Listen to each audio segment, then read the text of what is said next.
Kita di dalam TV ini kita tak boleh menipu ya. Apatah lagi live. Ya. Oh kan Ini pun orang TV kan.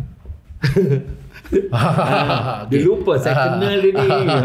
Masa kita sama-sama dalam TV, dalam TV Al Hijrah. Saya bukan bekerja dengan TV saya bantu TV Al Hijrah. Kawan dalam TV Al Hijrah. Apa yang kita takut ialah orang yang menjadi pengacara kita ini dia tidak membawa apa yang kita mahu di dalam memberi kesan kepada penonton. Katalah sekarang ni, cabaran bagi orang macam kami ya. Saya pernah berlaku ketika dulu bergaduh kerana orang yang patut bersama dengan saya dalam siaran tidak berbincang. Dia membiarkan saya tunggu daripada pagi sampai lewat malam pukul 3 pagi baru saya balik.